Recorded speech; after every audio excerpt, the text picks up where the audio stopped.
Welcome to the Mr. Chill Snowflake Primetime Extravaganza Spectacular Special. And apparently after dark now, since we have a bunch of guys that are usually sleeping when we're awake and we're sleeping when they're awake. So this very special episode, it's been a few weeks and, well, actually almost a month now trying to make it happen because we're in different time zones and some people have bad internet, like the guy in the middle. But which for some reason I've never actually seen you in person, but all I could think of is Jordan Nash. You're like the Australian version, or I'm sorry, you're not Australian though, right? You're the other country. Anyway, yeah, you're just a bit further down. You're the after dark Jordan Nash, apparently, because you look just like him. So okay. But as usual, I'm here with Brian. And Brian's going to get to do the introductions because he wrote everybody down in order. I did. I got them right. And you know what? I was even practicing when you're recording because I know which way to point. So right here over my right is Travis. In the middle is Mark. And over there next to JR is Andrew. Thanks, guys, for finally. Nope, you screwed that all up, Brian. All around. Other way around? Wait, I got it right here. I'm Travis. I did say No, I'm Travis. See, I quit. I'm out. Wow, we never fail to. Oh man, it's been a long day. Trying. I know you guys are just getting started with your day, but it's been a long day this way, this side of the continent or planet, whatever. I'll just JR, go ahead. I leave it to Brian just to screw things up from the beginning. Yeah, that's what I do, right? But yeah, did I get Mark right? Yes, you did. It's in the middle. We're good. I'm happy. That's a pass in the grading curve. All right, so let's start with Travis, who's next to me, Brian. I got it. I corrected it. Well, actually, first off, these are Zoom Room heroes. Like we always we're trying to do every other week, but we missed a couple episodes because our help is on summer break and forgetting what day of the week it is. So we haven't had episodes posted correctly. But this is the Zoom Room Heroes episode, and we have 3 awesome Zoom Room heroes who pretty much, I would like to say, take the night shift in the Zoom room for us Americans here. When you're up really late and can't figure something out in the middle of the night, these are the guys that's going to figure it out for you. And we're doing them all at once because that's how they want it in Australia, I guess, 3 at a time. So somebody will have the right answer. And again, always, we can't thank the people that selfishly spend time in the Zoom room just to help people make their shows happen. Like that is like hats off to you guys for like just helping people. Like you don't want nothing out of it. You're just there to help people. And I really appreciate that. And I know a lot of people in the community really appreciate that. So first off, Travis, since Brian is not going with names anymore, Brian's just going to be like the guy next to me. Tell us a little bit about yourself because nobody in the Zoom room knows about you. You just saved the day for them. Yeah, so my name's Travis Leader. I'm on the east coast of Australia. I just have a little light show, about 20,000 pixels at this stage. Background is electronics engineering, so I basically do a lot of high power TV and radio broadcasting and that, and kind of been doing this electronics career for about 25 years now, plus in different areas and aspects. So I kind of came in to do X-Lights and Zoom Room a couple of years ago just to help out, and all my history just made it really easy to make sure, that people in the Zoom Room succeeded and, brought them forward as much as possible and empower them. So, yeah, that's kind of about me. Oh, JR, we can't hear you. Yep. Thanks, Brian. Thanks. Thank you for helping out in the Zoom room so much. Like anytime I've gone in there late at night, you're in there and I really appreciate it. Next up is who I'm calling well, he's not really from Australia, but the down under version of Jordan Nash, Mr. Mark. Because if you look at him right now, he's resembles Jordan Nash like a ton. So why don't you introduce yourself? First time I've been told that. So I'm Mark. I'm on Zoom Room almost every night or so. I have recently graduated from high school at university for electronics engineering. And then on the sideline, I work for events productions company now. That makes sense. Yeah. See, Jordan Nash is a grown man. You just got out of high school, and you resemble that makes perfect sense. When you grow up, you won't look like Jordan Nash, but Jordan Nash will still look like Jordan Nash. And third up, next to Brian, is Andrew. Now, That's right. hopefully Brian fixed his notes there. Got But it. tell us a little about yourself, Andrew. We can hope so. I'm Andrew. I'm from Tasmania. That's the little island below the island of Australia. I've been doing the show for about 4 years now. I'm a tinkerer. I have no background in electronics or anything like that, but I'm self-taught, and I'm not in a position where I can give back to a lot of the like X-Lights or FPP or something like that. So my way of giving back is to come into the Zoom room and help where I can. I'm not all that knowledgeable, but it's getting there. It's only like 3 years into it now, and both these guys have learned from, and everyone else. So it's like a cesspool of information that plays through my head. Nice. So you guys are all over the place. Have you ever met in person? Not yet. No. So I'm No. assuming since I haven't you're made the trip on, across yet. you're all on your own island technically. Pretty much. You guys don't go to the Aussie Mini, right? Travis, I think, is the only one, right? Hmm. So you guys planning on going over there one time or actually meet? Oh, yeah, it would be nice. We have a mini down here. But on our island, we probably only have about 13 or so light shows as such. So we did have a mini last year, and we got about 15 people together, and we had a couple of superstars come over from the mainland and pay us a visit. But we're growing slowly. Very cool. Nice. Now, this is a question that's not on the list, but it's for Mark. Do you notice I don't know what they call themselves, but the Australian mini group, their like official polo shirt kind of looks like the All Blacks team. Like when I Oh. saw them at Transworld with Daryl and Troy and Keith all with their fancy little polos, I thought the rugby team was there. I can't say I noticed because I don't follow rugby. Rugby might be the sport of my country, but I don't follow it. That's fair. I don't think Jordan Nash knows what a football team is either. So you're on par for. Poor Jordan. I love Jordan. That's why we pick on him a little bit. I spent a lot of time with him.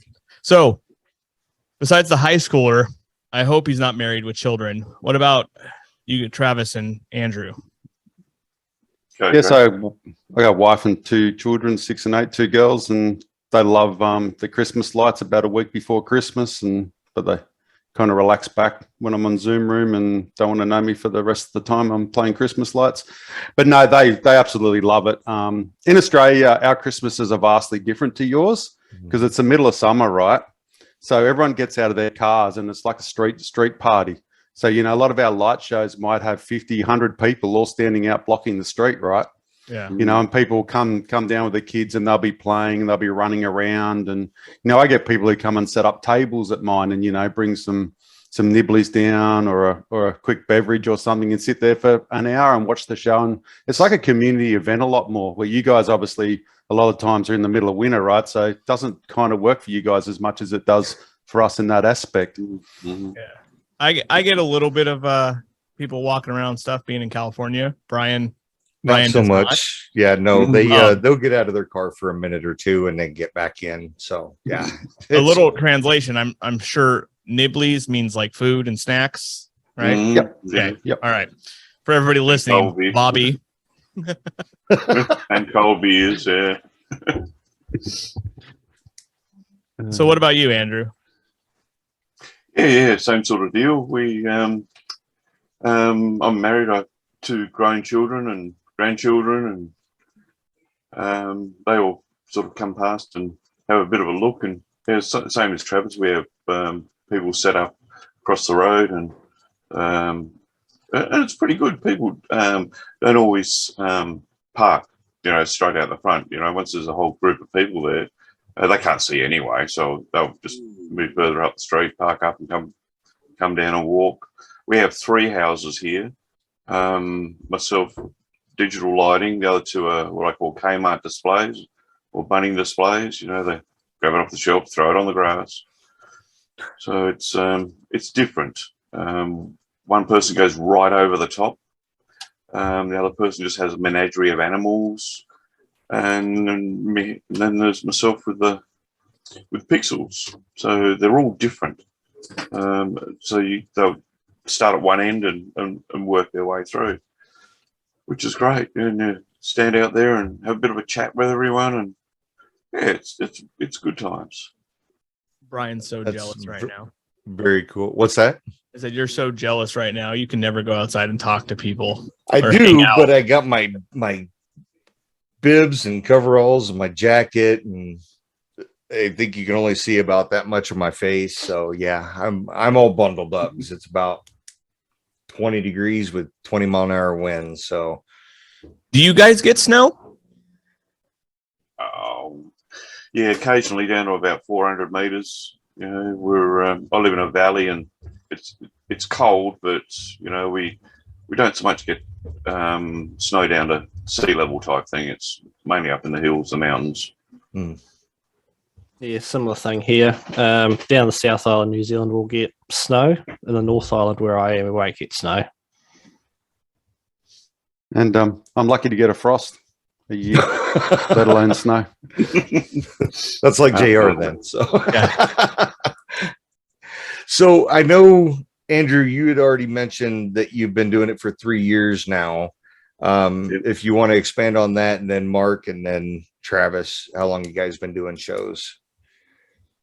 Right, yeah, I started off just using dumb RGBs and Arduinos, and it just wasn't ringing the bells. I wanted more than what I had, and I was going to step up to a Pi and sort of like just progress that way, and sort of did a little bit of research, and wow, I found out what was going on, and then I didn't just sort of like have a bit of a look down the rabbit hole. I just jumped in head first. Yeah. and never looked back. So yeah, show wise, we're modest, about 15,000 pixels.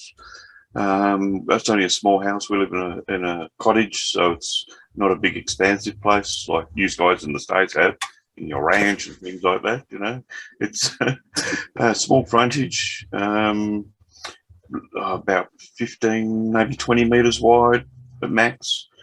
So I didn't want to cram a hell of a lot into a small space and have it look like some of the ones that you see on the videos, where just like someone's vomited pixels over the front of their house. Yeah. There was a fella years ago who did a techno show, and that was the one that triggered me. It was real nice, minimalist, and I thought, yep, that's me. So I didn't want to look like everybody else. Nice. So yeah, we've progressed over a few. I think we're going on. This will be our 4th. So we started small, just outlines, and chucked up. There wasn't enough. I didn't like it, so we chucked up a mega tree, make it worthwhile. And so now the neighbour wants to get involved. So we've got room now. We can expand over the next couple of years. So it's Nice. slowly. Nice. Very nice. Mark? Yeah, and for me, well, in relation to Rick Harris on the podcast previously, yes, 2018/2019 was the popular year. I've done my 3rd year. This will be my 4th year as well. I first started doing, animated wise, doing Arduino, similar to Andrew, and I soon realized how much of a nightmare it was for USB serial for control going off Vixen. So that's when I looked online, came across Oz Christmas Light, and realized, oh, there's a thing called Pixels. Oh, jeepers, they're expensive. Anyway, I jumped in. And then when I first got started into Christmas lighting, how many years ago? I think I was about 7 or 8 when I first got captivated by an animated display. So there was a local church nearby that I don't think they use off-the-shelf LOR, but they always had like DIY kits they did, because there's still 110 volt step-down transformers everywhere inside. American Lights outside, 110 volt outside, and they all had it synchronized to music, and that's when I got captivated by it. So that was probably, about 2010, 2011. Very cool. And then from there, Pixels 2019, about 350 I started out with. And last year I was just about over 1,000. So, do they make regular Christmas lights in non-American? What you get a lot of the things Australia, New Zealand wise, are these low voltage LED strings. So they're usually plug packing at about 30 volts DC on them. So did you guys back in the day have like the C9 bulbs that would screw into the one? You didn't have No. those at all? No. No. Back in the day, around the 80s, I used to help a fella do a light show, and it's all 240 volt.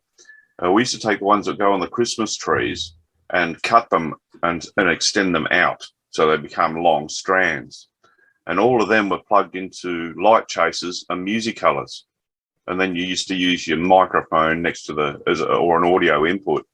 So you'd have like 4 light chaser musicolors set up with 4 power board coming out of the back of that, and then another 4 power boards coming off the back of that. So Wow. and then you just do the front of your house, or use the old fashioned pegboard you used to hang your tools in.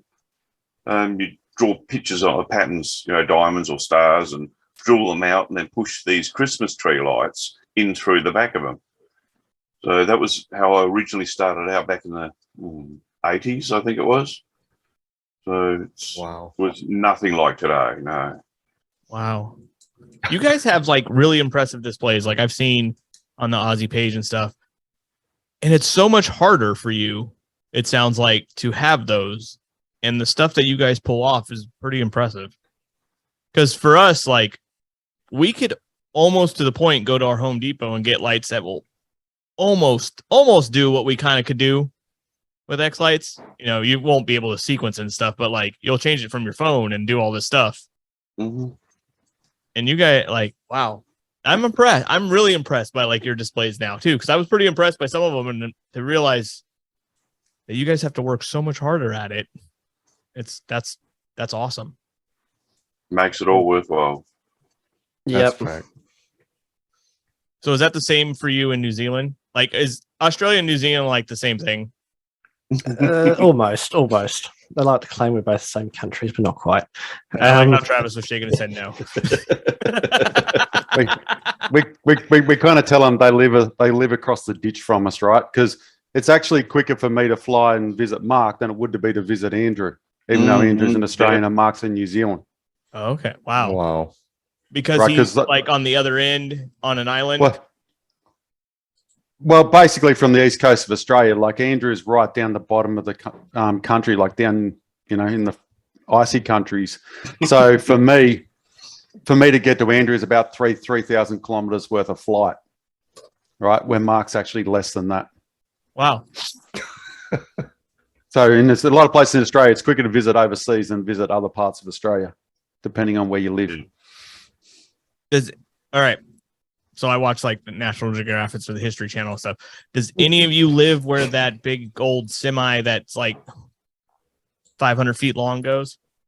Or is that through like the dead center where actually nobody lives in Australia? Oh, they're everywhere. So the road trains is what Yeah. we see, which is like three trailers long. They do travel across the vast inland of Australia. And so, yeah, we do get them in areas, nothing near me. or Andrew in this case, but out in those flat areas where you can drive for like, 5, 6, 7 hours and not actually turn a corner. Kind of, that's where I've they seen that and I was like, that's pretty cool. So I know we're going like way off the list here. Next is your spiders really as big as the internet says they are? Geez, yeah. They'll carry your dog away if you're not careful. Is that real? Yeah, for sure. Holy shit. All right, I was just playing with that, but now I'm really like, wow. All right, back to the regular questions, Brian. Travis, did you? I don't know if we got to you. Oh no, we didn't get to Travis yet. I got side. I got to keep JR in track. That's why I'm so quiet. So funny enough, I also started about 3 or 4 years ago. That was on a back of a promise to my family about 3 or 4 years before that I'd actually get around and do Christmas lights for them. And I kind of put it off for years and years. And then finally got in on Australian Buy and got my first controller, which Daryl C kind of sucked me into the realm of Pixels by selling me a controller. So he's the one I blame for all this. Me too. Good man. Good man. Yep. He was, look, and that's kind of where I started. And I started small first year, just kind of felt my way through and build up. But like for me, it's a very vastly different setup. So ours have got to be a lot more in interactivity, right? So we have like bubble machines and bobble machines and, smoke machines and artificial snow machines because it's like, stinking hot here when it's Christmas time. So we got to fake it a little bit. For us, the big thing was Jackie's from EFL, his wings, because that's like amazingly interactive. So that's the kind of in the stuff that I've been building around and, push buttons and all that stuff. So, we have the basic light show, but then we also have all the kid interaction stuff. So, we have projectors, which might do a dance floor and all sorts of things like that. So that's kind of where I'm building off onto. I did my mega tree last year. So that was the first year I actually did a mega tree. Because we don't have a lot of snow, a lot of our stuff, a lot of Australians actually don't use a lot of snowflakes. So we'll use a lot more stars and things like that than the traditional snowflakes. So kind of just built up that. I'm about 20,000 pixels this year and basically a whole heap of integrated machines, I suppose you would say, to do different things. That's cool. Yeah.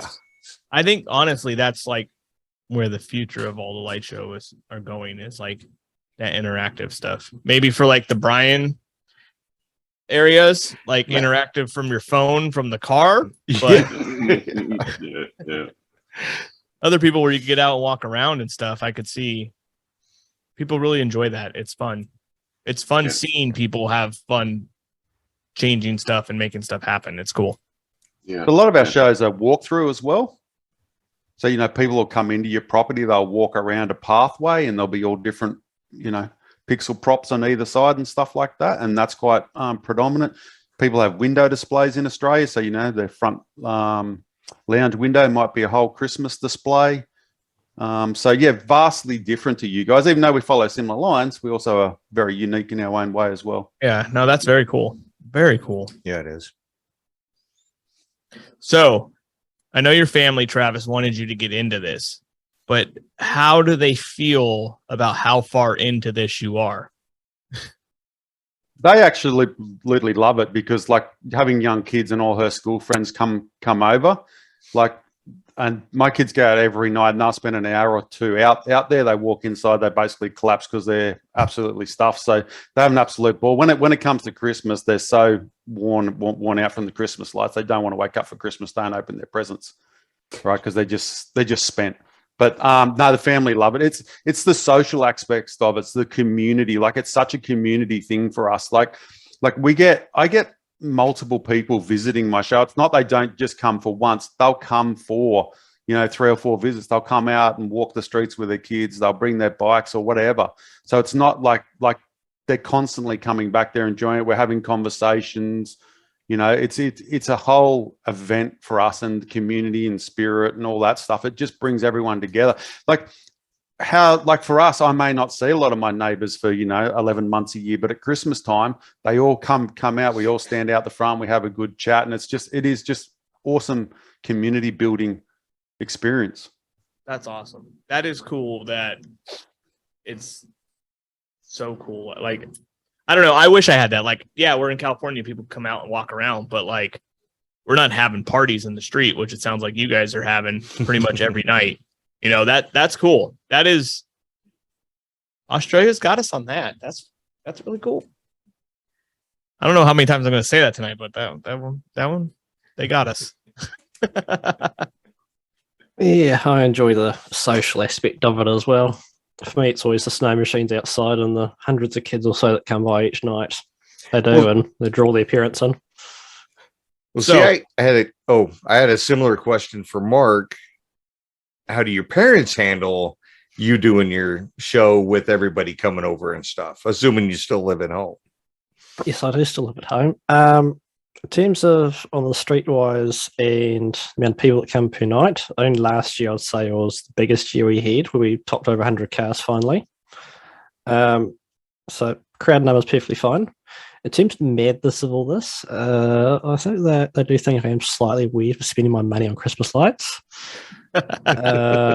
Yeah, I think I was looking at that. So definitely there's some meme image that someone made, I think with David Peace's house, and the whole wall full of pixels. Someone put on it, teach your kids Christmas lights so that way they don't have money for drugs. Yeah, that's true. Yeah. So I got a little bit of advice for you, because I was doing Christmas lights before I technically had my wife as a girlfriend. Let them know what they're getting into, because she thought she knew until Christmas came, and she had no clue that because at the time I was still decorating my family. Actually, until 2 years ago, I was still decorating my parents' orchard.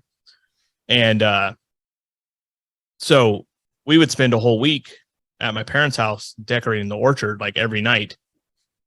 And then we also had fruit trees. So then summer came around and she realized she had to spend there for like 2 weeks cutting apricots too. That was a whole different thing. But let the girl know about the obsession with the Christmas lights and how big it really is before it just sprung on her. Because lucky she's my wife, but it could have went sideways if she thought I was crazy for my little Christmas light hobby. Could have been a deal breaker right there. Yeah. And then on the parents aspect of it, yeah, they're gonna think you're crazy for spending all your money on Christmas lights. And lucky for you, you don't have that TV show, The Great Christmas Light Fight, because if you did and you ended up on it, it will ruin your dad ever wanting Christmas lights on his damn house again. Because you end up with people coming to the door trying to take pictures with him, and he was not a fan. And he was like, all right, no more. And then we ended up donating it to the city. But so just a little advice for you, if it gets too crazy, you don't want to piss off the parents, and just let the girlfriend know how crazy this could potentially get. Yep. Because I was about your age when I started going Okay. with this. See, there's no hope for you, Mark. Yeah. No. Sorry. Uh, So how does your family, your older kids and your grandkids think of the crazy Christmas lights you do, Andrew? Yeah, I think that it's time for an intervention. I used to be a big gamer, and my wife used to think that she was a gaming widow, and I needed to take up another hobby. And I think she actually regrets it now, because I spent far much more time either in the Zoom room or building props, or because we're only up for about 30, 35 days in total. But yeah, she doesn't see me. So she knows exactly where to find me. I'll be in the workroom. Not down the pub playing 8-ball or anything like that, at home. in the workroom playing with twinkly lights. What do your kids think? I'm trying to win them over a little bit more because in the next sort of 10 years, I'm not going to be able to climb up on the roof anymore. So Oh, so you got to like ease it in so they start yeah, liking it, and then they're yeah. willing to come help without asking. That's right. Yeah. So next year, I think I'm going to get one of the little unicorns and push all that and take it around for the grandkids. So they'll look at it and go, "Wow, Dad, you got to do that." Yes. So yeah, that's where we're leading. Nice. Your turn, Brian. Next to you. So we kind of already talked about getting into the inspiration of it with Arduino and stuff. And it's so funny because when I was learning this hobby, I got stuck in a rabbit hole with Arduino, and I'm like, I'm not going to be able to figure this stuff out. And luckily, my next search, Canispader Jeff Lacey showed up, and that's the rabbit hole I ended up going down. Because I was watching, I don't know how many hours of Arduino builds, and I'm just, there's got to be something else to this. So, but what was the inspiration? I think we're all, except for JR, right around the 2018, 2019 season starting. So what was your inspiration getting started with it then? Travis, if you want to start it off. Oh, look, I'm a very much a community person. So for me, it was unique for my community. So, I've got some great friends down the road. They do an absolutely amazing static display. And my kids used to love it. I'd walk up there every night with them. And then I thought, you know what? I really want to give something back to my community. I want to do something different. I didn't want to take away from his light show. I wanted to do something really unique. And then kind of just build it from there and just love what I do. And I suppose for me, also the online community, like it's just such an amazing group of people. There's the virtual environment plus the real environment, but, with Mark and Andrew and all the guys online in the Zoom room and all that stuff, it's like home. It's such an amazing place to be and interface with people and everyone who's really passionate in the industry, and people go out of their way to help. So I love that aspect of it. I love the visual aspect of it. I love sequencing, and it just brings people together, and that's my whole, I suppose, world of what I love about it and what's my inspiration and makes me get up each day and want to be part of the industry and the community. Yeah, and the fact that you guys do so much in the Zoom room helps build that community that we have. If it wasn't for the Zoom room, there wouldn't be the community that the X-Lights community has, because you guys helping people get their shows running makes people realize how the light show community is, and there's more people there that do this, and everybody's willing to help. And then somebody that you helped get the show might be the next group of Zoom room helpers in the future, like everybody's paying it forward in a sense, and it's really awesome, and really, really appreciate it for what you guys do and stuff like that. It's amazing. We sit in the Zoom room, you help people, and it's their first year. They brought a control, they bought X amount of pixels. They spent three days trying to get it to work, and it just refuses to work for them. And they're under pressure because the wife or the partner's in the background. I can't see colored lights. What's going on? And these guys come in there. The pressure's like, they're sweating, and you get their lights going for them, and it takes about 10 minutes. And with the Zoom, we try and empower people in the Zoom. We're not going to come in and take control of your computer. We're going to teach you. We're going to educate you. We're going to try and empower you as much as possible and give you as much of a learning experience as possible so you can take that forward with your own development, right? Yeah. And that's primarily what we do. But, when those first lights come on, I've had grown people pretty much cry, right? Mm-hmm. Yeah. Because you can see how much effort they've put into it and how much they want to be part of it. And, and their wives are like, it goes from this high pressure moment to this, massive relief, and everyone's happy, and the wife's smiling, and the guy on the other end of the camera, he's just going, oh yes, unreal. And from that, they just grow and grow and grow.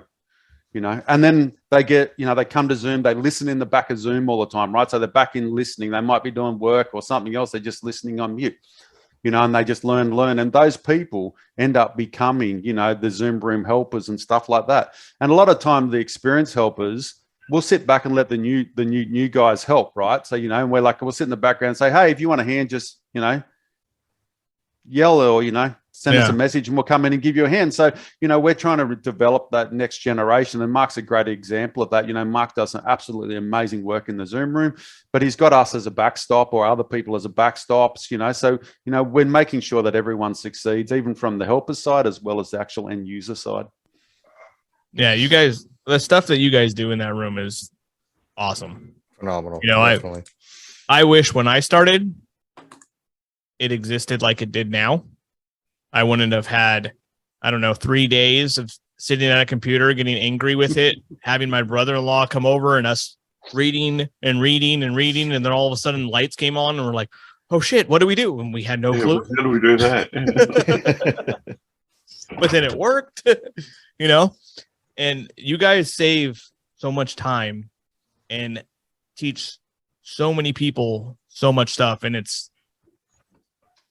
I don't think people realize too how much you guys like sacrifice to do that, because like Travis, you have little kids, Andrew, you have a wife that might want to see you more, and Mark, you probably have people to go hang out with, but you're in there helping people learn and get their light shows running.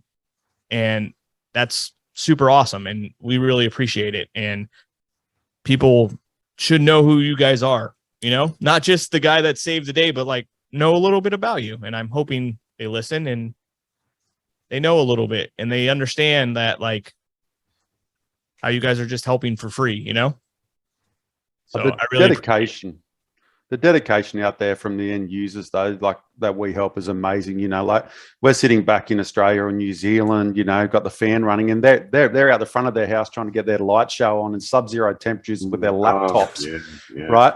And we're like, just go outside and check your lights and see if it's working. The guys come back in with frostbite, it's 4 o'clock in the morning, right? So, we kind of get it easy. Some of the people we help, the dedication is absolutely amazing. Or, they're up climbing on their roofs or, anything like that. It's just, it's amazing. Yeah. We really appreciate it. So I forgot what I asked. We talked about a bunch of stuff, but I don't know if I was supposed to ask Mark and Andrew about it or not. But Brian, go with what we had a good talk. So whatever. We did. Yeah. I don't even know where we're at on the list. So I think we already covered the family and stuff. I think we're on the speed round. Yeah, I think so. Move right into the speed round. Chill, we'll go through a little bit of a spill and then we'll go through Andrew, Mark, and Travis. Go through your display fast as you can, everything that you run in it. Pigtails, controllers, software, whole 9 yards. Does Chill have a spill for this? I don't remember. I thought he did. I don't think so. I think you're just all right. Well, you're making up stuff here. I am. Who do you think you are, David Peace? I'm just throwing shit out there. So, all right, Andrew, it's all on you. Yes. Go. All right, go. How many pixels? Okay, we've got about 15,000, and not counting the matrix. Type, they're 2811s. They're 12 volts for the win. Software, we use Excite, obviously. Controllers are all Falcons. There's 3 of those. We use Pi PP for scheduling. What else we got? Pigtails. Oh yeah, we've got an assortment. Everything from JST to woo-woos. Other useful hardware. This year's our first year using an interactive touch screen using the jukebox from James. What else we got? Yeah, that'll do. Hold on. What is this interactive touch screen? Ah, right. You know how you've got the remote Falcon? Yeah. Yeah. Right. Well, most people use that on their phone. What I've done this year is I've used it. I've got a touchscreen monitor, which is we're running Windows 10 kiosk mode, and it's pulls up the page for like Lights on Charlotte. So there's a bit of a spiel about the show, telling people about how it happens and what happens. Then there's a playlist, and they can select what they want to play from the playlist using the touchscreen, which interacts with FPP and Remote Falcon and plays the tunes or the sequences that they want to see. That's really cool. That is very cool. So I don't, it's I don't think I've heard So- anybody doing that. That's cool. we trialed it last year and we had limited success. So this year it's been running now for about 8 weeks constantly, and it's still working. So that's good. Nice. Right on. So is your show up right now? No. It's a dummy set up inside the Okay. house. Okay, I was like, Oh yeah, we just leave it up all year round, mate. Yeah. What's a bit of the trouble of doing all that? It's Christmas every day here. I was like, I know your Christmas is in summer, but not our summer. No. I tell you what, if our Christmas was like yours, you wouldn't get me out there in a foot of snow digging out Oh, control box. come Big stuff. on. No, don't be. No, you're crazy. Oh, stop No, that. you're an puppy absolute right there. nutter. It's wonderful weather. It's gorgeous. I mean, the stars, the crisp air blowing through every cell in your body. It's wonderful. So, Mark, Frostbite, hypothermia. No, brass monkey weather, no thank you. All right, Mark, let's do your speed round. So my display last year was 1,300 nodes in total, which is pretty small for most people for a third year. I'm predominantly 12 volt, although now the 5 volt bug has bitten me. Thank you for those seed pixels, Menos. Yep, thank you for these. The 5 volt bugs hit me now. 1,300 pixels, now going 5 volt, sadly. I use a Falcon F48 and then Raspberry Pi and a Remote Falcon as well. And then I think the only thing which I'd say is a bit of advice for people, and I've been doing it now probably at least 5 years.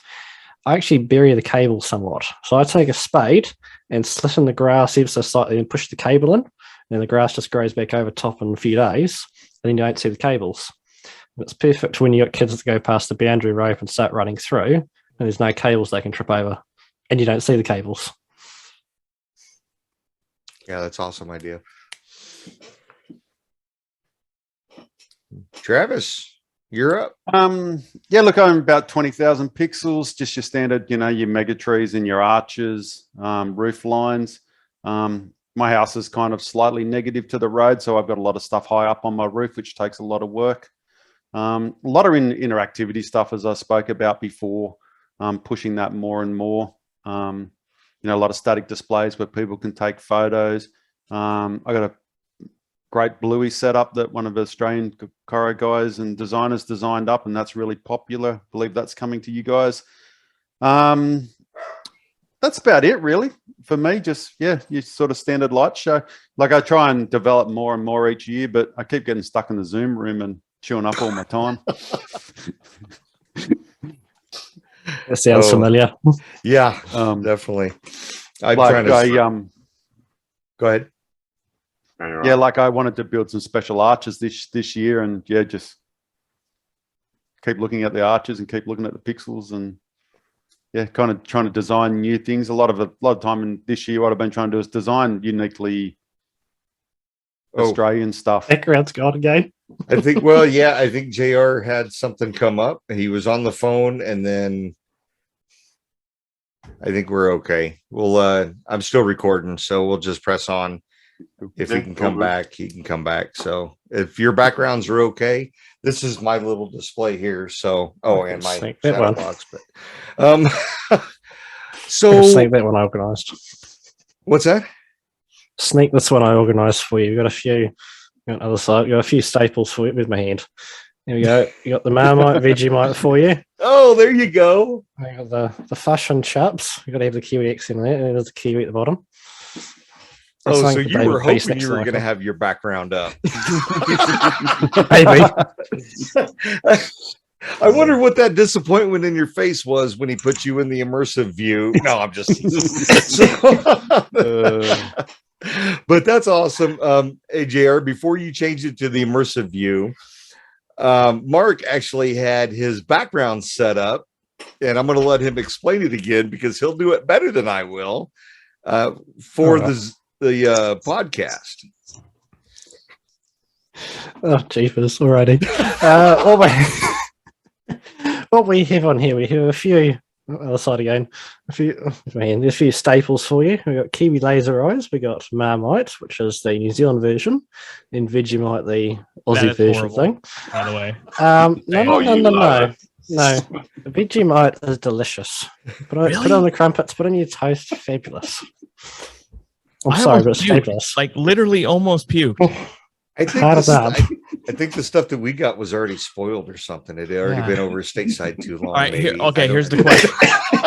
Because Keith told me this too. Is it different out of the squeeze bottle? I've never hit the squeeze bottle, actually. I've always used the jar. Yeah, the jar. See, I had it out of the squeeze bottle. Oh, that I might be felt why. like I was going to puke. It's an acquired Probably. taste. It's got to be something. It's got to be something different. We got to go over there and try it fresh. Yeah, come on down. Yeah. I'm gonna have to come in your summertime or in your wintertime because your summertime would just kill me. Look at Jared, I Matt, think he's you're- frozen. He is frozen. Okay. He's gone. The Vegemite killed him. Look at him. That was probably the face he had. No, we better not go there. So I'm gonna move right. He's gonna.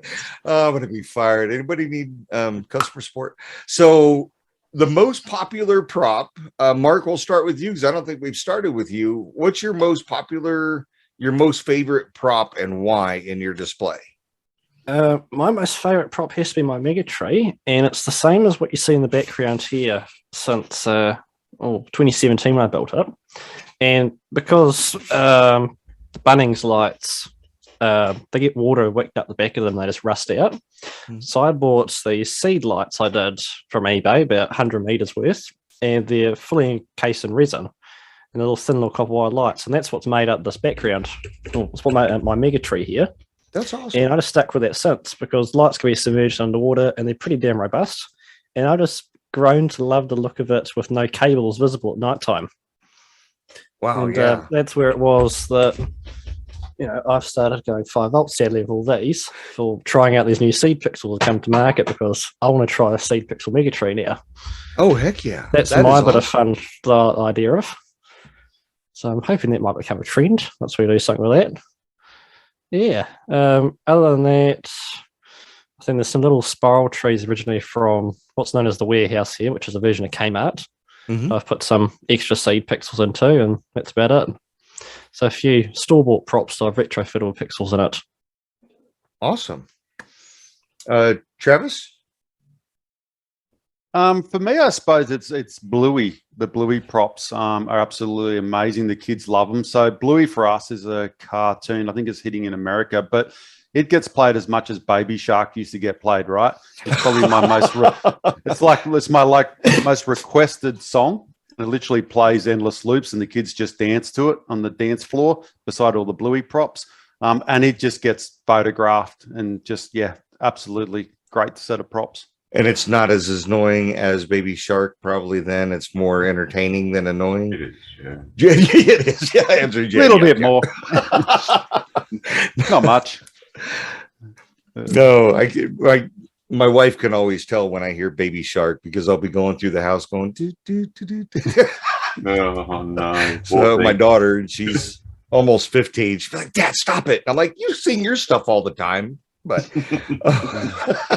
Andrew, your most favorite prop and why? We like them all equally. Yeah. I like some of the higher density props. I have the poinsettia and the ice princess. I like the way you can submodel them, get the effects to come through. Sort of not a whole housey type person, but don't get me wrong, I do like the whole house effects when it can transition from left to right, or you know, so you get like a spotlight effect or something like that can look good. But I do like some of the higher density props though, with just some of the effects that you can put on them, and you hear the people go, "Wow, look at that!" It's sort of a attention grabber. Yeah, kind of the wow factor. Yeah. I do like the virtual matrix as well. That sort of adds another element. Because I don't have booming music or anything like that. I have it down to a low level, and that's why I rely on the FM. Not that people use it; they get out of the cars and they can't hear it, so they end up turning up the volume on the car because they can't hear it on the house. Yeah, just pretty much the lot. The overall appearance of it is what gets me more than anything else. That's awesome. So all of you had mentioned your communities hanging out with you. So I'm going to kind of skip that one because it doesn't sound like you've had any neighborhood or troubles in the neighborhood. But have you had an awkward moment with an onlooker out there that wasn't necessarily from your neighborhood or something like that, you know, walking through your display or anything? No. And Andrew will pick up from you. No, I haven't had anything like that. I do close my gates, so people stay on the other side of the fence there. Because of that, I think there's a bit of and I'm also like Travis, I'm on the negative or the lower side of the road. So I have stairs and a slopey driveway, and so I tend to want to keep people out of it. You do have them all the time asking, "Can we go inside?" And I actually put a cable tie on the gate so you can't open the gate. Oh wow! Just to that's your viewing distance. You stay out there. But no, I haven't had any dramas. The neighbours seem to like it. We had a house built next door, and they moved in like this time of the year during the winter, so they had no idea. But and then when Christmas time came, it was, oh my God, look at that, and it's right next door.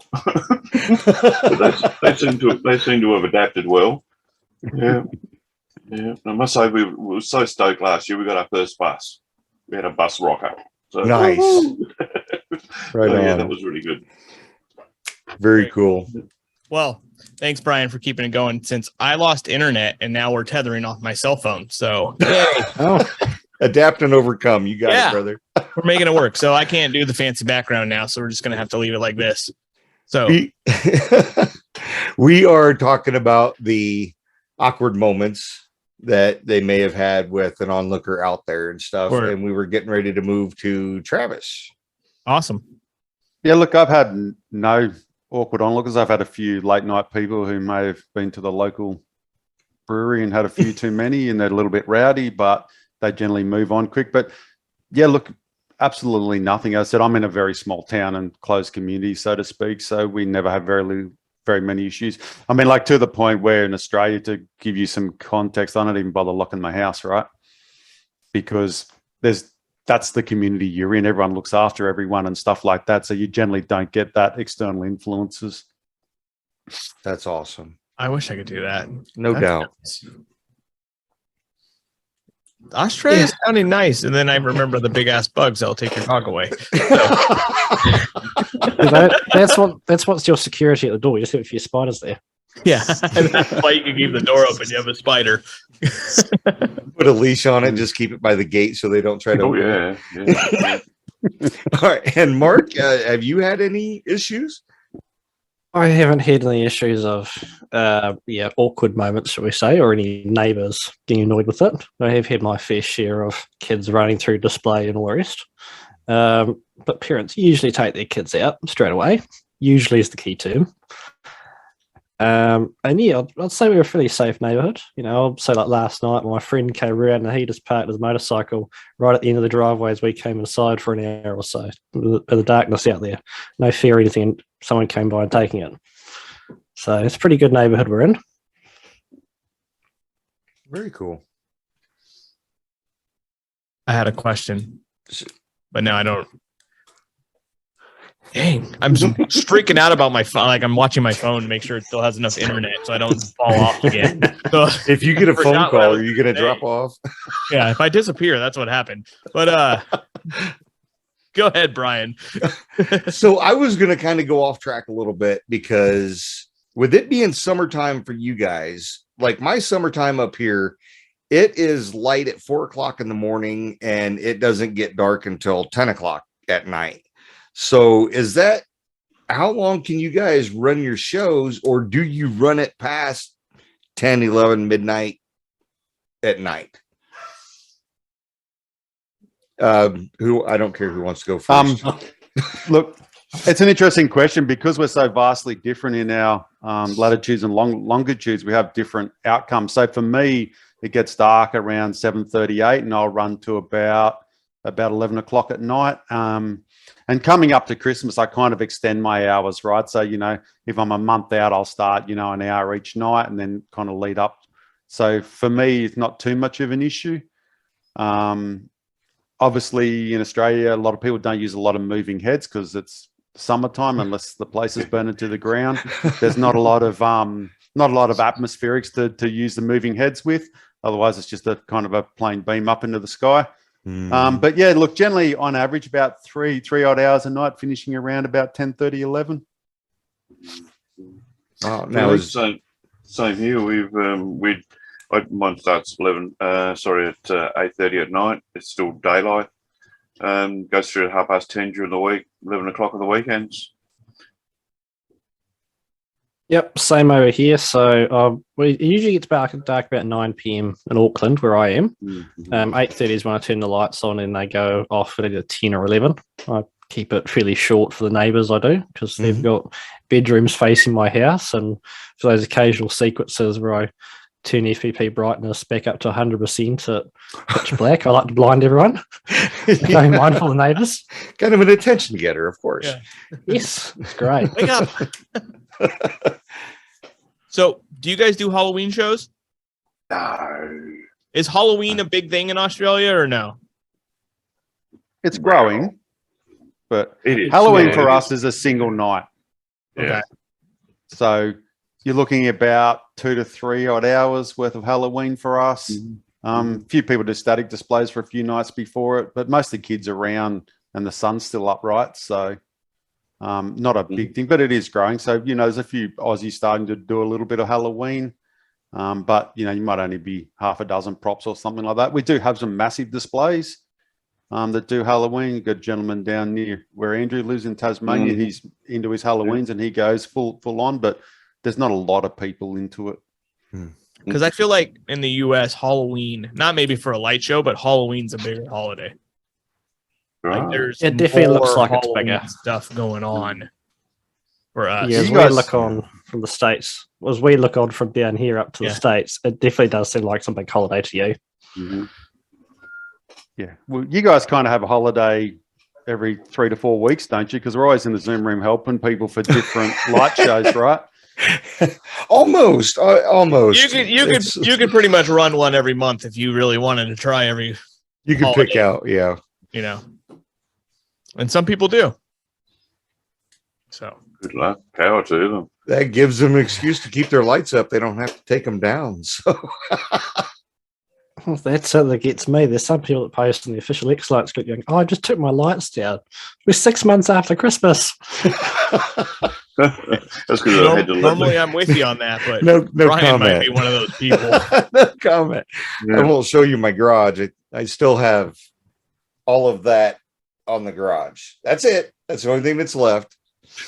So That's because you have to wait till March till the ground thaws out, doesn't it? that is part of it. And because it's cold and I'm tired of being out in the cold and I'm ready for spring, and then spring takes forever to get there. So yeah. I still have moving heads on my house because I put them on the top of my second story and didn't think about getting them up and down every year. So right now they're still there. Leave them there. They'll be fine. Yeah. Hook them up to the security system. I got locations. Who goes there? Start following the neighbors' cars down the driveway, the street. Put a motion tracker on it. The HOA must love you. No HOA. It's a new house. Been here for a little bit, a year. I picked it because there was no HOA and it had no streetlights. Perfect. That's the way to go. Yeah. My wife was on board for letting me decide for the light show. So, yeah, Brian, you look like you're ready to ask a question. So I was getting ready to see which one you wanted to go with, so it was all up to you. Now, this question doesn't necessarily work for Bobby, the guy that listens to us all the time.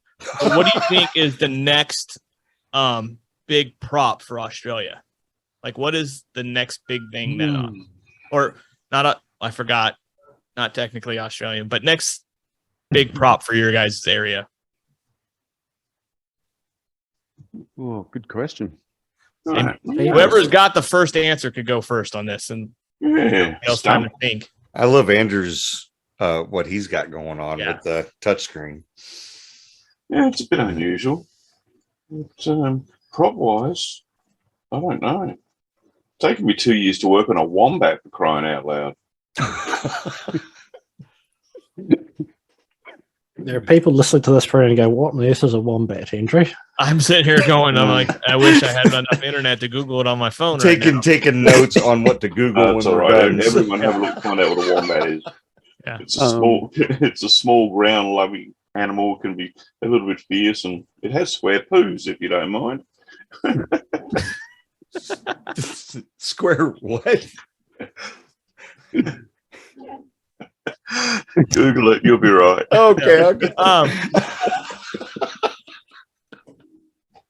So are you making this like a Coro prop, or are you making it like a wire? Yeah, I'm just designing it. I'm going to get the Coro King from Australia to cut it for me. Oh, he gets to be called the Coro King. Oh yeah, Yep. yeah. Hey, he has legendary status in Australia. Oh, for He sure. does. That's awesome. Oh yeah, definitely. Because if you upset him, you don't get any Coro. It's pretty simple. No alternatives. So you gotta like him. Yeah.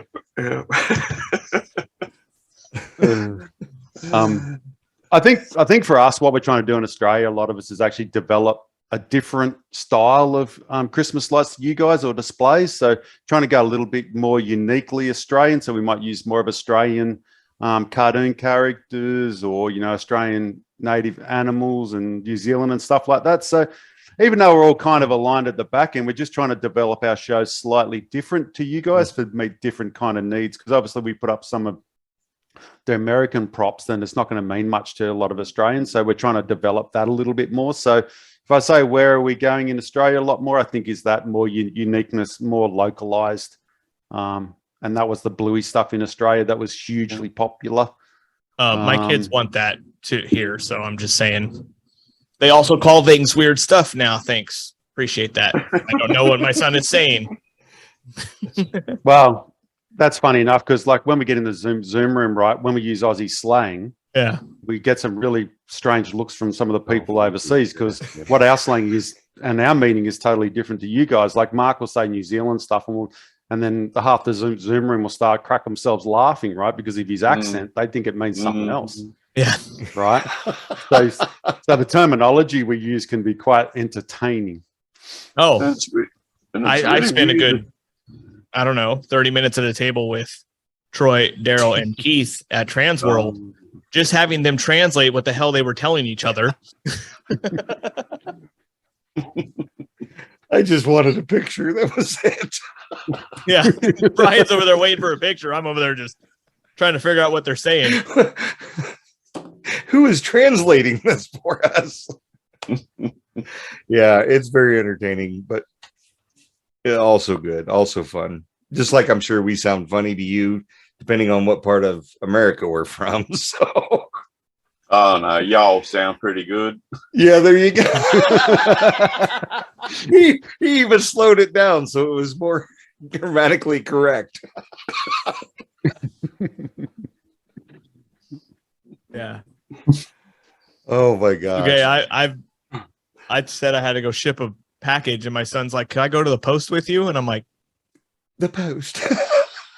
"Where did you get that from?" He's like, "Oh, Bluey." I'm like, "Oh, okay." That show is awesome, but also makes me feel like a horrible dad. Do you guys in Australia play that much with your kids, or do they also make you feel bad? No. We play that much with our kids. I feel like you're full of shit. No, honestly, yeah. Like, oh crap! I got to go watch We- Bluey and see how much of a terrible father We I don't am. do that much dancing though. Honestly, Yeah, we okay. don't. Yeah. I would have to see now. Yeah. Go ahead, JR. I did mine. It's your turn, Brian. Oh, all right. Well, I was going to let you catch up. Where do we want to go? If you could travel to any 3 shows anywhere on the planet, what 3 shows would you like to go see? Ooh. For me, first show would be a gentleman by the name of Jared. He's based out of Brisbane and he's running about 120,000 pixels this year. Amazing show. Dedication is second to none. He literally spends 9 months a year building this light show, and it's kind of walkthrough and interactive and stuff. But yeah, incredible show. I suppose the second one would have to be for me would be Tombat George, just because you see him everywhere. He's pretty much the pin-up for a sequence somewhere. And probably there's a few people in Australia who just do static light displays and put a lot of effort into the static light displays, which is kind of something that's very predominant in America, but we don't have a lot of, your blow molds and that in Australia. And there's a few places in Australia that really get into that. And some of them have some amazing effort and, so. Before we go to Mark for his 3, what was the name of that first one? I really want to check that out if there's any videos online for it. Yeah, we'll send you one. So his name's Jared, and he's just based out of Brisbane, and it's amazing, absolutely amazing show. And I said, effort second to none. Yeah, I'd love to Green- see that. So, yeah, Green- shoot that to me. If you would. Greenfield or green something lights. Yeah, he's just opened up a Facebook page. It was Greenfield, but yeah, we'll send you a link anyway. But yeah, incredible. Yeah. Brian's over here taking notes and still not going to get it right. So Hey, well, I got Jared, but I probably spelled Jared wrong. So, Jared, yeah, Jared. all right, Mark. Moving on to Mark. I'm trying to think of big displays that I'd like to go see. Yeah, I think keeping localized to over this side of the globe. Definitely would like to go see Daryl C's display in Adelaide. And it's like we'll consider Travis and Andrew's ones a yes, and the other 2. Jared definitely yes, because it's over the top. Yeah, a third one I can think of. I don't know. I like to see displays that are a bit different, and I think one I would like to see. I'm trying to think what his name is. Someone over in the States. I think his name's Tony. He frequents the X-Lights group with a lot of cutouts he makes. So like Tony Big Dub. lights. Big Dub. Yeah. I mean, sounds like- like Big Dub. Yeah, so his unique display. Be a good one I'd like to go see. Mhm. Yep. And then the Larson's one. Larson's one would be good, although I think they might be moving or something because of traffic management. Awesome, Andrew. I don't have 3. I'd start up in far north Queensland, and I'd come down the east coast, and then pop over and see Daryl, say good day, but just to meet and greet the people behind them more than anything else. Just have a bit of a chat and say, good job, great things you're doing. But yeah, don't have any real standout ones. The bloke that first sort of kicked me off that, I can't remember his bloody name at the moment. He's over there in the States. The one that started off with the EDM. He had a couple of videos there teaching you how to build arches and stuff like that. And Oh, I know the Yes, name you too, and I'm can't trying to think of remember it as all well. I know his name, and now Johnson? I'm like, One of the Living Light well, that shows. one. yeah. Johnson. Yeah. Johnson. Johnson No, Lights. was it Johnson. Johnson? Yeah, it was. Yeah. Yeah. I'm totally Yeah. spacing his first name, Matt. Matt. Yeah. Matt, there we go. Yep. Johnson. Yeah, that's it. Yeah, just because he was the first one that I saw that sort of made me go, yeah, that's what I want. You know, I don't want any of this la-di-da stuff, you know, just that minimalist. And the impact just was full on, you know. I thought, yeah, that's it. Yeah. But that'd have to be one of the ones that, and he doesn't do it on his house anymore. Oh, he does it. He's had to move it somewhere else, and Yeah, he does the drive-through now. yeah. No, just a mainly a meet and greet with all the people that do it in Australia. Sort of maybe just a tour, you know, pop in and see all the put names to faces. So Yeah. multiple of you have said Daryl's house, and every time I talk to Daryl, he's like, "I don't have really anything. It's barely there." But it sounds like if you guys want to go see it, does he actually have a really cool display? Well, there's He this does. app out now called YouTube. You can sort of Do we have that Have a over bit of a here? look. You too? Is that with the yeah, letter that's it. U? Yeah, spelled with a Y. Yeah. I'm just going off his conversations with me, where he's like, "I don't Yeah. really have that great of a show." Like, I He's a just very humble man, but he Yeah. does have an impressive light show. Yes. So All right. I think it's more he's captivated our interest because he's talking to us constantly on Zoom, and we see what goes behind his show. We want to see it in person now. Yeah. No, for sure. mhm. I get that. And watch that space. There's big things to come. Nice. We get a sneak peek of what's coming. Which captivates our Uh. interest even more. Yeah, he shares you all. You get the secret stuff. Yeah. We can't show you, but Yeah. it's sworn to secrecy. Very cool. You're probably going to be kicked out of the group now for even saying that. You've said too much.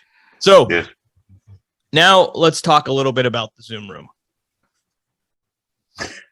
What has been the most rewarding project you've helped make happen? Let's start with Andrew first. Way back in the piece when I didn't know anything, or I knew less than what I know now, there was a woman, and I think she's still around, and she only had floodlights, but it was the middle of winter. She was upstairs, and she couldn't get them to work. So every time she did something, she had to run down the stairs, through the house, and out to the porch or the veranda. No, not yet. And you could hear her trot, trot, trot, trot, trot, trot, trot, and up the stairs, and then all the way back again. And I'm thinking, oh, this poor woman, you know, and in the end, you could hear her, and she was coming back from outside. Yes, they're working. And she got back and she was crying, and she was just so happy. But yeah, that's one that stands out. But you know, there's been so many, and it's just really, really nice to get people up and running, and just the joy you can hear in their voices. You know, it sort of chokes you up a little bit. You know, makes you feel good. Oh yeah. Nothing wrong with that. Yeah, it makes it all worthwhile. Yeah, that's awesome. And you guys probably get the more frustrated people, at least the US people, because if they're still on when you guys get on there, that means they probably spent all day and they're probably probably almost going to cry because they're so frustrated because it won't freaking work. So you guys probably have the harder group, I think, to deal with when it comes to the Americans when they've been up that late to have to deal with you guys. That they are probably they're probably very short and snappy and angry a little bit because they're frustrated. So you guys probably get the biggest happy. And also when they're really tired, it makes it hard. They're beyond tired. Just mentally exhausted. Yeah, that's it. Yeah. Certainly does make it challenging. So what about you, Travis? What do you think's your most memorable help? I don't know. Like, there's been so many, and I could reel them out, like just from people who are just starting out to guys who build massive P5 panels, and getting them through them. But it's just the amazing dedication that they do and the time and how patient they are with us. I suppose if I wanted to talk about one, pretty sure it was Nelson from the Bronx. He did this massive three-story display, and we helped him through his P5 panel setup, and we had lots of issues. And it was about 6 odd hours worth of Zoom work to help him get going. So we're not talking a little bit of time here. Some of the hours we put into people in the Zoom room are measured in hours. They're not minutes, they're not seconds, right? And they can be done over days. And just to see the joy and the amount of amazing light show that he put on, even though I was a small part of it, it was just absolutely sensational and rewarding. And I've made friends for life, right? I'm friends with them on Facebook, and we converse and all that stuff. So, and there's lots of people like that. Like, there's so many people I now know through X-Lights and Zoom Room helping that would become personal friends and that, and chat and all that stuff. It's just, amazing. But he's probably, or that family's probably one of the standout families for me. Awesome. Wow. Yeah, it's crazy how some of my closest friends that I actually end up going on more vacations with than my other friends are from Christmas lights now. I travel the United States with Christmas light friends instead of like the guys that I live closer to me that I see more often. I'm going on vacation with Christmas light friends. So weird. My friends at home think I'm a little crazy, but like, oh, you're going on another trip with your Christmas light friends that you only talk to in Zoom. Okay, I see how it is. So what about you, Mark? What is your most memorable? I struggle to remember something because I've come on Zoom every night or so, as many times as I can, really.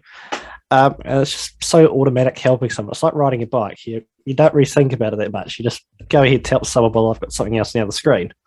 But there definitely has been those few people where I've gone into a breakout room and I spent 3 or 4 hours with them, helping them on something that I would find so simple, but to them it's taken them a while to actually learn and go through the process of it. Mm-hmm. And for those are the rewarding ones where they finally come out of it, they've got what they wanted, and they're at least starting to get an idea and learning how to use it. So yeah, that's my ones that I like. Ideally, every task in Zoom will be something of jump on, share screen, will be done in 5 minutes. But sometimes people do need a bit more for helping hand. Mm-hmm. Yeah. See, and I think that's awesome that you guys do. And I know it was said right at the very beginning that you don't take control of their computer. You let them go through it. You might highlight what they need to hit because they're physically doing the steps to get to that point to where they need to be. And I think that's incredible. Because so many people want to just sit back. Okay, show me how to do it. No, I'm not going to show you how to do it. Yeah, I'm going to talk you through you what doing it. And and I think it sinks in. It helps, them so much more by doing it themselves, and it gives them ownership with it as well. It does. Yeah. So, yep. And it's that sort of thing too. We can tell someone how to do it, or we can teach them, and then it saves it on Christmas Eve and their lights don't want to work for the last show. They actually know something of how to fix it finally. Yeah. Cough. So I kind of want to look at the other aspect of that. What was the most aggravating or the most difficult situation you've had with somebody that you were trying to help in Zoom room, and did you finally get through? And I say this because of the hours that you guys are on over here in the States. Somebody's getting frustrated. They may break open the Jack Daniels or the, Lord Calvert or something, and they may have had a little too much or a Foster's. Or I was so hoping we were not going to say that this whole time. Don't worry, I was taught at Trans World. That's why I said the American was drinking it, not you guys. I get it. Yeah. But have you had a situation like that you were just pulling your hair out because this person just was not getting it for whatever reason? I know, Mark, you're shaking your head. Something fierce. Tell me about it, buddy.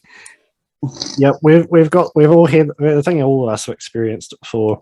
We've had those three people who come on. They're so tired already, and they're not tired in the sense that they're slowing down their actions. They're tired, and so they're hyperactive now. And you're trying to tell to someone else on Zoom, explaining how you're going to help them, and then they're taking every little thing and just literally, mouse over there, click, click, click. You just did that. We didn't want you to click just yet. Just let us tell you through it first. And it's come to the point where stop clicking, listen to us. And then we've also got the people that come into Zoom and they give us their entire life story for 10 minutes before we can actually start helping. Just get to the point, sorry. Maybe they thought that was the professional triers episode and they needed to tell everything about them first. Start off with the first block of questions. Yeah. Oh, and people with cameras. What is your fascination with watching yourself on the camera? It's What we know about some of that. Nothing. To elaborate on that, some people turn their cameras on, and the camera angles are not very accommodating. Like they overlook a toilet door, or like forgetting that you're on a Bluetooth with Zoom with your phone, and you have to go somewhere. Yeah. We kind of had a gentleman one night, and we didn't have host of this particular thing, and he was listening in, and he left his camera turned on, and he was getting ready for bed, and the camera was overlooking his bed, and we're all in the Zoom room going, please don't get undressed, please don't get undressed.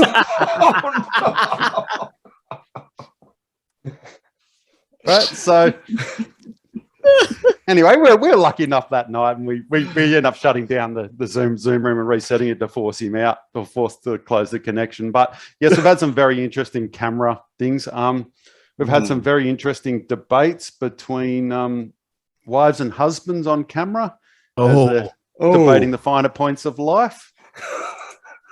Some people left their mics unmuted while they're debating the finer points of life. Oh, I may have been guilty of that once myself, and kind of I was driving to work. Yeah, I was driving dogs, Andrew. I was driving to work one day, and I was listening to Zoom, and I thought I was in the car, and I thought I was muted, and this car beside me changed lanes and just about hit the car. And anyway, I let out a whole heap of foul words, thinking I was unmuted. And at the time, someone was helping someone in the Zoom room, and I had the timing absolutely perfect because the person who was being helped stopped speaking, and here I come through this whole heap of foul-mouthed Aussie words, and the whole room went quiet. And I went, I'm not on Zoom. I'm not on mute, am I? And everyone just burst out laughing, and I went, oh, I'm sorry. I'm just going to go quiet now. I'm just going to disconnect. But yeah, so. Oh my gosh. Oh, Mark. That happens to everybody. You know, we were in Zoom one night and Brian went pee with his Bluetooth in. Yeah, I forgot I was on my phone. I had it in, and I'm just, oh man, I gotta go. And Did he go for it? Did he go for a hinkle, did he? Oh yeah, everybody got dead quiet. And normally I go outside because I'm out in the country and stuff, and I don't know why I actually went to the bathroom this time at the bathroom. You were drinking. Yeah, it might have been. Yeah. But yeah, totally forgotten. We're sitting there all talking, and I'm just sitting there going, everybody just dead quiet. And then I think I hear, was it JR? Brian, are you going biz? You're not muted. Like, man, tank was full. I had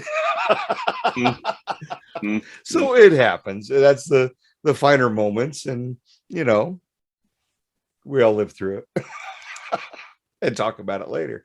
That's the fun and Zoom that brings us together. It is. Yeah. It totally is. And that's how JR and I got started, was just hanging out on the Friday night calls, along with, you know, sporadic Wednesday night existentials and stuff. So yeah, it's amazing what the Zoom room does for the community. And it's absolutely so commendable for you guys to spend the amount of time that you do with those people. Because I was one of those people in 2018, you know, listening in and kind of taking notes, because I again, I have CRS. I can't remember shit. So I got to write stuff down. And the help that is given in there is just, it's unreal. And for you guys to spend the amount of time that you do, you know, with the counterparts on the other side of the continent is just hats off to you guys. Absolutely. Yeah, the hours you guys put in is amazing, and we really appreciate it. I know everybody in the community really appreciates it, but they might not say it as much as they should. But you guys are amazing. You guys make so many light shows happen, and it's awesome. The one last question I have about the Zoom room: what can people or vendors do to make your lives easier? I asked Ron, and I've asked everybody kind of this question: like, what is something that could make it easier for you guys in the Zoom room? Travis, go for it. I think there's really an easy answer to it, to be honest. I think the vendors do an amazing job, the sequence vendors and all that stuff. It's just going to be a really steep learning curve, and the hobby is becoming more, you know, turnkey solution. You know, people just want to buy this and expect it to work, and it's a DIY hobby, right? So it's a complex web of different things. So, but you know, things for me, I suppose, is, you know, making sure the X models are up to date and all that, just that fundamental stuff that, you know, if they put a product out there, that they support it the best they can and make sure the things are as close as reality as possible. And that gives us a really good launching platform. You know, like, you know, if the submodels aren't right in an X model, you know, then we've got to help someone, you know, redo the submodels, or, you know, if they push the pixels wrong or things like that. So it's all the little things that all add up, you know, and it's just making sure that we can provide the end user or the customer the best experience possible by providing the best platform or the access to the data to empower them to succeed. Yeah, for sure. You're definitely the Zoom room spokesman, Travis. I'm just saying. You're like, Yeah. best answer so far ever. That on was this. definitely, Yeah. that was spot He's on. very eloquent in his delivery, isn't he? Yeah. I think Travis, we need to make a video of Travis like going over like the rules in the Zoom room and why you should be there and what you should not be there for, like a little intro video. So like when you join the room, you have to watch a it. little video of Travis like explaining how it is, and then when you're allowed in. Don't ever ask me to do anything like that. not in your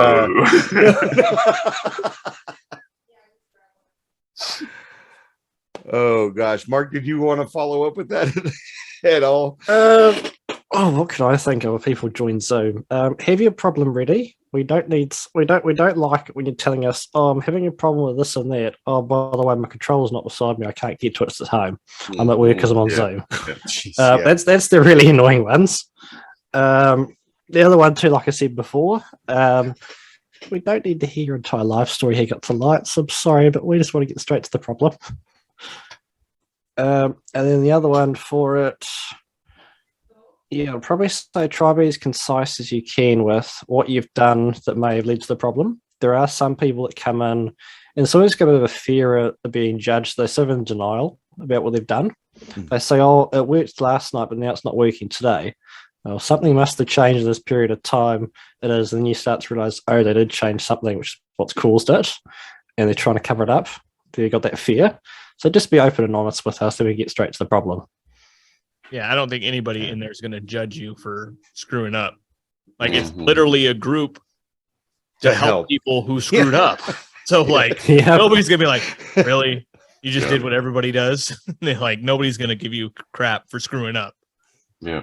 Have things plugged in, switched on, and be ready to go. Agree. My opening line, I screwed something up and I don't know what I did. Can you help me? This is what I'm experiencing. So, yeah.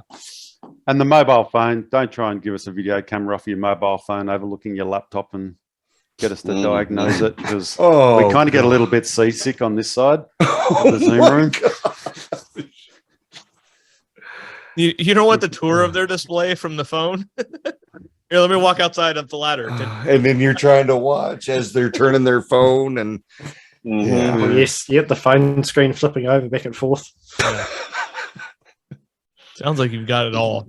And you guys, I'm gonna say this again. You probably have the worst, I would like say, shift in the X-Lite Zoom room, because you either have like the super irritated, tired people from the United States, or drunk.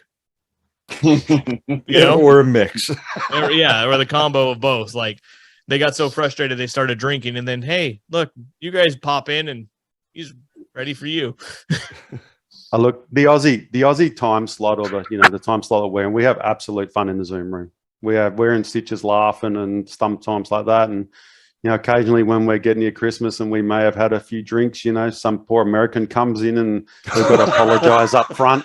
Hey, we've had a few drinks tonight, we'll kind of get you there. We're going to have lots of fun though. And by the time we've got them through, they're all laughing anyway. So look, we have an absolute ball as well. So we're kind of Aussies and we have some weird humor at times. Yeah. So.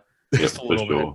Well, see, now I want to come in when I wake up in the middle of the night for whatever reason, just to come in and see if you guys are carrying on in there. So, They probably are. Yeah, drop in on our Friday nights. We have some shenanigans, you might say. Yeah. Do you guys And do then that in there's the normal Zoom, or do you have your own too, right?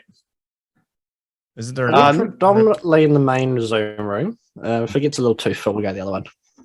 Yeah. The secret one? No. Yeah. You need tokens for that though. It's a private show.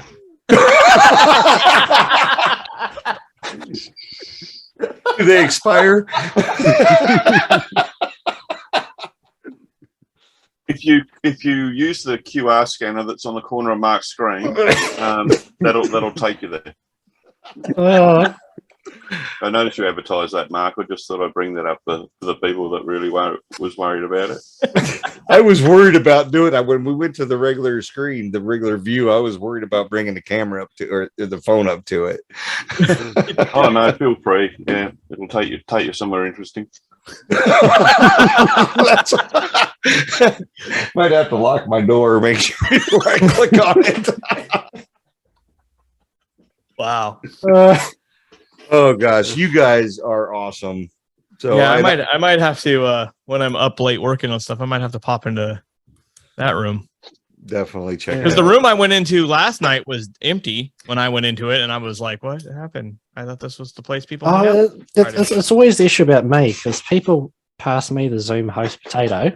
And I always like to have fun when the first American comes and I like to click end meeting for all, and then have to kick everyone up.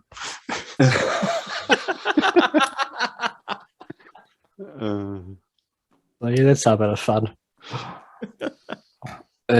Although it is probably an important bit that we do have at night time for us Aussies is and Kiwi is making sure the room does get reset at some point, because Zoom does sort of time out after 24 hours. And it's always annoying when there's 30 people in the room during your daylight times, 30 people in the room, one person's getting help, there's more breakout rooms, and Zoom suddenly resets on its own. So it's one of our sort of roles in the background where sort of just try to reset the room occasionally. So you guys have the responsibility of resetting the Zoom room. Ideally, if someone gets around to it, yes. So if it resets in the blame us, middle of the though. day with like 30 people, it's your guys' fault. I know. No, don't blame us for that. Don't blame us. You got nothing to do with that. No. Well, thank Oh, you guys. I shoot. really appreciate everything you guys do in the Zoom room. I appreciate you guys taking the time and making this happen where both schedules could hang out together. And I really appreciate you guys being on the show. And I'm happy people get to know you guys a little bit more than just the guys who saved their ass, basically, in the Zoom room. So I really appreciate it. And thank you guys. Yeah. Not a Thanks, problem, guys. mate. Definitely. Thanks. Yep, you're welcome. It's been a bit of fun. Yeah, it was a good time. And yeah, Brian, you're recording it. It's not me. So Oh, that's right. You got like kicked. 4 times. So we'll just So- say goodnight. I'll Yeah. stop recording. See y'all later.